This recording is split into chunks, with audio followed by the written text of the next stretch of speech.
السلام عليكم ورحمة الله وبركاته. إن الحمد لله نحمده ونستعينه ونستغفره ونؤمن به ونتوكل عليه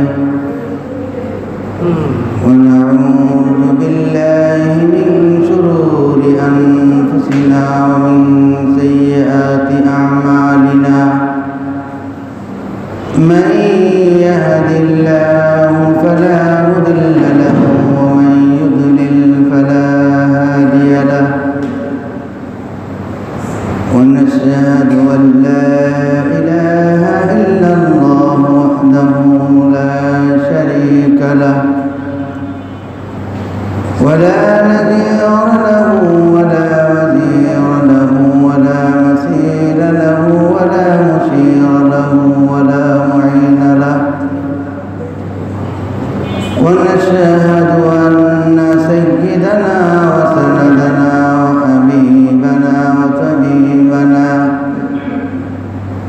وطبيب قلوبنا وطبيب أرواحنا ومرشدنا ومولانا محمدا عبده ورسوله الذي أرسله بالحق بشيرا ونذيرا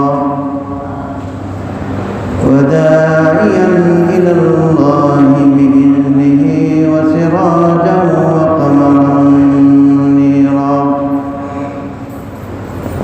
اللهم صل على سيدنا ومولانا محمد في أول كلامنا. اللهم صل على سيدنا ومولانا محمد في أوسط كلامنا. اللهم صل على سيدنا ومولانا محمد في آخر كلامنا. وصلى الله تعالى على خير خلقه محمد وعلى آله وصحبه أجمعين. أما بعد فأعوذ بالله من الشيطان الرجيم.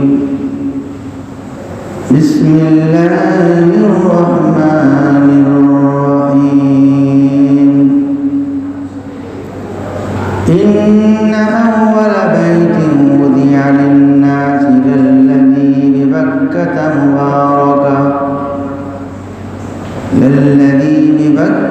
مباركا وهدى للعالمين. فيه آيات بينات مقام إبراهيم ومن دخله كان آمنا. ولله على الناس حج البيت من استطاع إليه سبيلا ومن كفر فإن الله غني عن العالمين. صدق الله مولانا العظيم.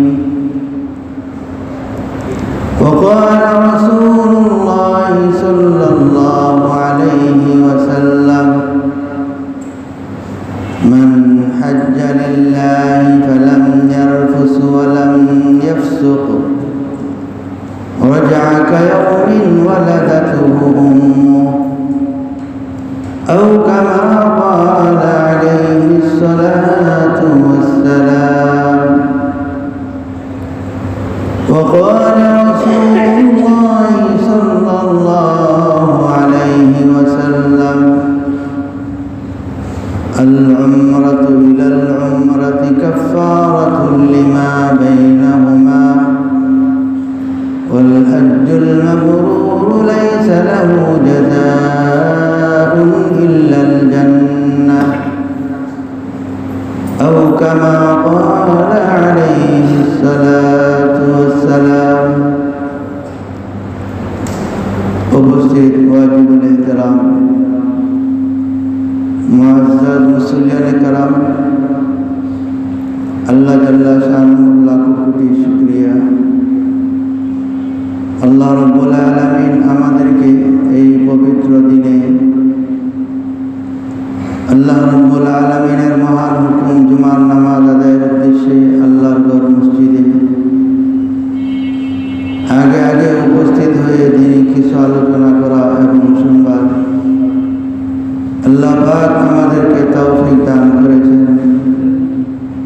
এই জন্য আমরা প্রত্যেকেই অন্তরের অন্তঃস্থল থেকে শুকর আদায় করি, আলহামদুলিল্লাহ।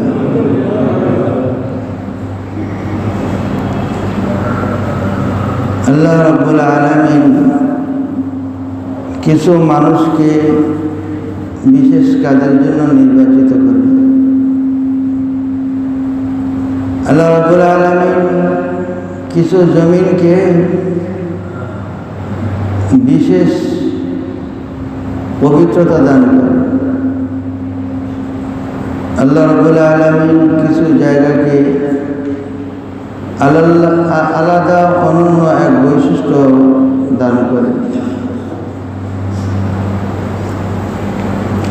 এইভাবে আল্লাহ রাব্বুল আলামিন এই দুনিয়াকে সাজিয়েছেন। আল্লাহ তাআলার সাজানো বাগান এই দুনিয়া। এই সাজানো বাগান থেকে মানুষ মাসলাহাত অনুযায়ী মানুষের আল্লাহর সাথে পরিচিত হওয়ার জন্য মানুষ উপদেশ গ্রহণ করবে, নসিহা কবুল করবে।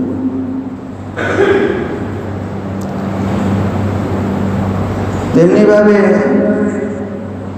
আল্লাহ তাআলা আমাদেরকে বছর দিয়েছেন, মাস দিয়েছেন, দিন দিয়েছেন।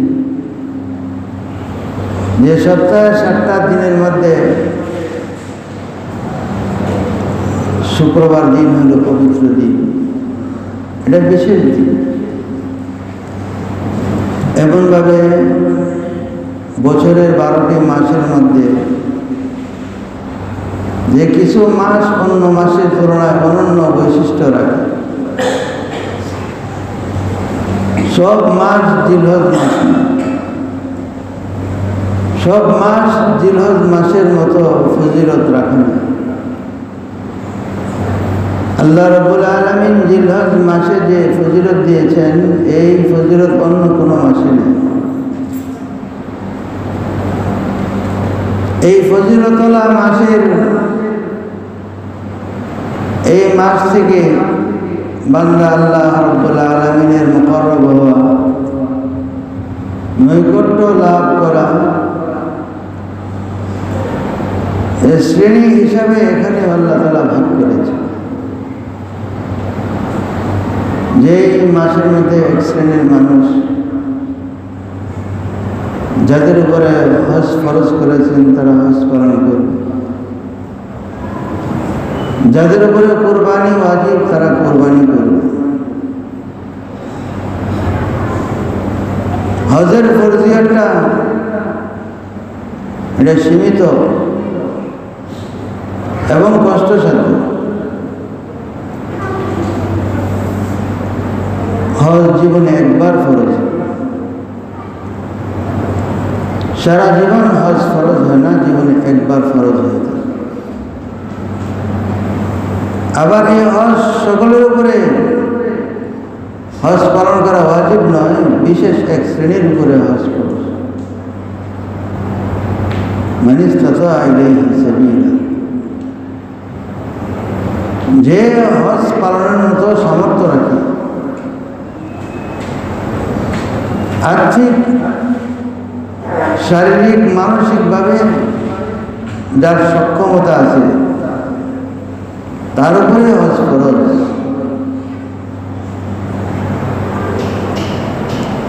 ফরজিয়তের দিক দিয়ে এদের সংখ্যাটা দুনিয়ার আরেকটা শ্রেণী থেকে তাদের সংখ্যা কম। যেমন মানুষ মালদার হলে মালদারের উপরে যাকাত ফরজ, যে পরিমাণে মানুষের উপরে যাকাত ফরজ হয়, হজ ফরজ হওয়ার পরিমাণটা তাদের চেয়ে কম।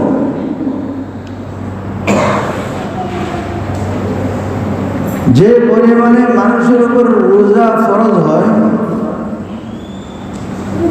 তুলনামূলক হজ ফরজ হয় তাদের সংখ্যাটা আরো কম। এই হজকে আল্লাহ রাব্বুল আলামিন সামর্থ্যের উপরে এবং একটা সংকীর্ণতার উপরে, সংক্ষিপ্ত সময়, যেমন জিলহজ মাস শুরু হয়েছে, হজের মুখ্যম সময় হল এটা। হজের কার্যক্রম আরম্ভ এই জিলহজ 10 তারিখ পর্যন্ত এই হজের কার্যক্রম চলতে থাকবে।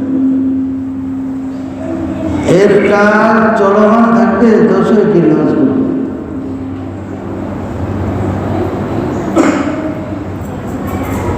এর লাভ, এর মূল্যায়ন এবং তার সেগুলো সুরত, যে মানুষ ধুতি সাদা কাপড় পরিধান করে, একটা উপরে থাকে আর একটা নিচে থাকে, একটা কাপড় দিয়ে তার সতর্কে ঢাকে, আর একটা কাপড় দিয়ে শরীরের মধ্যে শরীরে পরিধান। সকলের জবানে একটা ধ্বনি, লব্বাইক লব্বাইক লব্বাইক। দুনিয়ার পূর্ব থেকে পশ্চিম, দক্ষিণ থেকে উত্তর মেরু পর্যন্ত যত মানুষ আছে, সমস্ত মানুষকে আল্লাহ তাআলা একত্রিত করে সকলের জবান দিয়ে একটাই বাক্য উচ্চারিত করেন, সেটা হল লব্বাইক। সবার পোশাকে এবং সবার জবানে এভাবে আল্লাহ তাআলার গুণগান সেখানে গাইতে থাকে। আল্লাহ তাআলার বরত্ব এর বর্ণনা সেখানে হতে থাকে। এক কাবাগর, তার আঙ্গিনা, তার পাশে সাফা মারওয়া, সেখান থেকে মিনা, মিনা থেকে মুজদালিফা, মিনা থেকে আরাফা, আরাফা থেকে মুজদালিফা, মুজদালিফা থেকে আবার মিনা, মিনা থেকে আবার আল্লাহর ঘর বাইতুল্লাহ। এটা একটা পাগলের মেলা, একটা ভালোবাসার মিলন।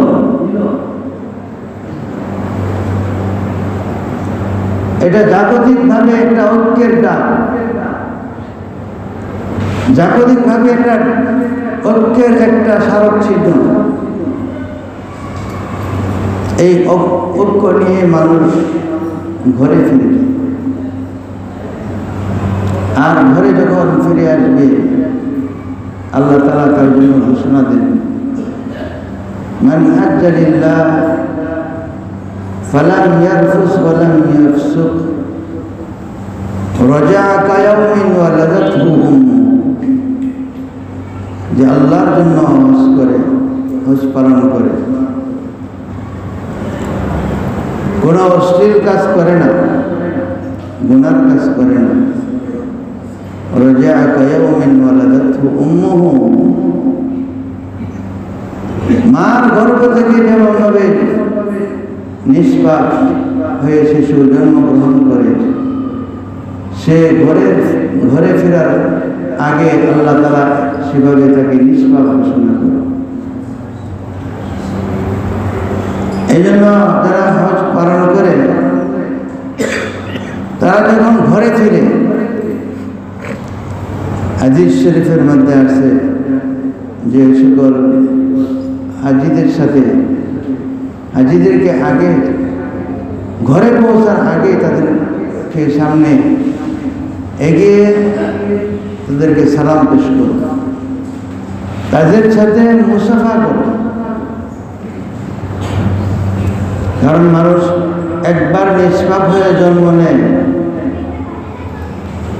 দ্বিতীয়বার সে যখন আল্লাহর ঘরে যায়, সোফা মারওয়া সাই করে মিনায় যায়, আরাফায় যায়, মুজদালিফায় আসে, আবার মিনায় আসে, আবার বাইতুল্লাহ শরীফে আসে। সেখান থেকে যখন আবার ঘরমুখী হয়, আল্লাহ পাক দ্বিতীয়বার তাকে কায়মিন ওয়ালাদাতহু উম্মুহু, ওই নিষ্পাপ শিশুর মতো তাকে পবিত্র বানায় আল্লাহ দুনিয়াতে, আবার তাকে জীবন দেয়। একবার মায়ের গর্ভ থেকে সে নিষ্পাপ হয়ে এসছে, দ্বিতীয়বার আল্লাহর ঘর জিয়ারত করে সে নিষ্পাপ হয়ে ঘরে এসেছে। এই অবস্থায় যখন তুমি তার সাথে মুসাফা করবে, সালাম করবে, দোয়া চাইবে, আশা করা যায় এমন পবিত্র মানুষের দ্বারা এই পবিত্র মানুষের দোয়া আল্লাহর কাছে কবুল হয়।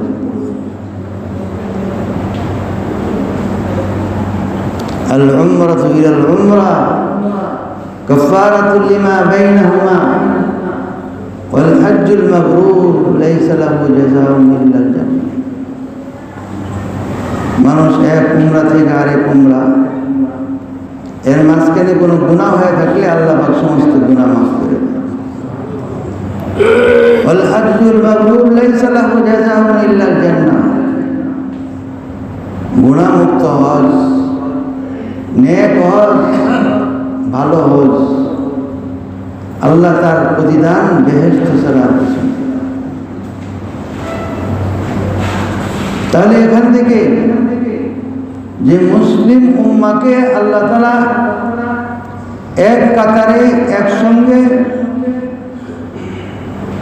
এক জবানে, এক অবস্থানে দাঁড় করিয়ে আল্লাহ তাআলা এই ঘোষণায় দিচ্ছেন যে মুসলিম উম্মার অবস্থা হবে এরকম, তাদের ভাষা হবে, তাদের ঐক্য থাকবে, তাদের বিষয়ের ভিতরে কোনো ভিন্নতা থাকবে না, তাদের মধ্যে ভালোবাসা থাকবে। আল্লাহর ঘরকে যেমনভাবে সে ভালোবেসছে, আল্লাহর হুকুমকে যেভাবে সে ভালোবেসছে, এবং সেই ভালোবাসার মধ্যে সকলে একত্রিত হয়ে, এক হয়ে আরাফার ময়দানের মধ্যে লাব্বাইক লাব্বাইক বলতে বলতে তারা জমায়েত হয়েছে। এই জমায়েতটা যেন কোনো জমায়েত নয়, পাঞ্জানা মসজিদের মুসল্লি জমায়েত হয়, কিন্তু এই জমায়েতের সংখ্যাটা খুবই কম। কিন্তু সপ্তাহের শুক্রবারের নামাজে, জুমার নামাজে এর জামায়াতটা সপ্তাহের পাঞ্জাগানা জামায়াতের চেয়ে বেশি।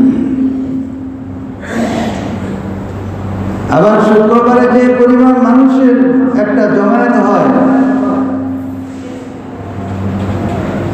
দুই ঈদের নামাজে মানুষের জমায়েতের পরিমাণটা আরো বেশি। সারা পৃথিবীর সমস্ত জামায়াত যা হয়, এর থেকে সবচেয়ে বড় জামায়াতের নাম হচ্ছে হজ। সেটা হলো সবচেয়ে বড় জামায়াত, এটা মুসলিম উম্মার জন্য সবচেয়ে বড়।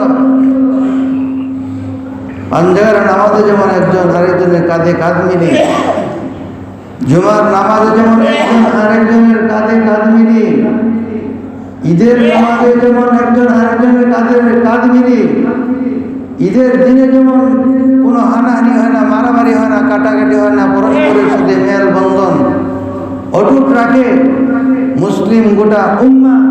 তারা যখন এক জায়গায়, এক প্ল্যাটফর্মে, এক আল্লাহকে রাজি খুশি করার জন্য, ফিহি আয়াতুম মাকাম ইব্রাহিম ওয়া মান দাখালাহু কানা আমিনা, আল্লাহ তাআলা সে জায়গায় অনেক নিদর্শন রেখেছেন। যে সকল নিদর্শনের মধ্যে অন্যতম নিদর্শন মাকামে ইব্রাহিম, নিদর্শন রেখেছেন যে নিজের ঠোঁটের দ্বারা বিমোহিত করে ওই কালো পাথরকে যখন সে চুম্বন করে, যে চুম্বনে তার শরীরের সমস্ত গুণাগুলো ওই কালো পাথর চুষে নিয়ে যায়, সে পাক পবিত্র হয়ে যায়। ওই পাক পবিত্র মিলনের জায়গা যেখানে আল্লাহ তাআলা অনেক নিদর্শন রেখেছেন, এবং সেই নিদর্শনের জায়গায় যখন সে জিয়ারতের উদ্দেশ্যে যায়, আল্লাহ তাআলা তাকে পাক পবিত্র বানায় দেয়। ওইরকম পাক পবিত্র মানুষগুলো যখন ঘরে আসবে, বাড়িতে ফিরে আসবে, কোনোদিন তাদের মধ্যে অনৈক্য, ইখতিলাফ এবং পরস্পরের মধ্যে কোনো মতানৈক্য হইতে পারে না, তাদের মধ্যে কোনো বিভেদ হইতে পারে না, তাদের মধ্যে কোনো দিন যে একজন আরেকজনকে অশ্রদ্ধা করে, অভক্তি করে, ঝগড়া করে, এই ঝগড়া হইতে পারে না। কারণ তুমি সেখানে ঝগড়া করোনি, সেখানে তুমি অশ্লীল কোনো কাজ করোনি, যা করেছো তুমি সম্পূর্ণ আল্লাহর জন্য। সেই আল্লাহর পবিত্র জায়গার শিক্ষাকে, সেই শিক্ষা নিয়ে তুমি বাড়িতে ফিরবে এবং এই শিক্ষাকে আজীবন তোমার মধ্যে বহাল রাখবে। তাহলেই তোমার এই হজের দ্বারা তোমার জীবন সফল হবে, সাফল্যতা লাভ করবে। যদি সেই অবস্থায় মৃত্যুবরণ করে, আল্লাহ পাক রোজ হাসরের ময়দানে কবর থেকে সেই কাপড় পরিহিত অবস্থায় থেকে কবর থেকে উঠানো। আল্লাহ রাব্বুল আলামিন আমাদেরকে হজের মতো হুকুম পালন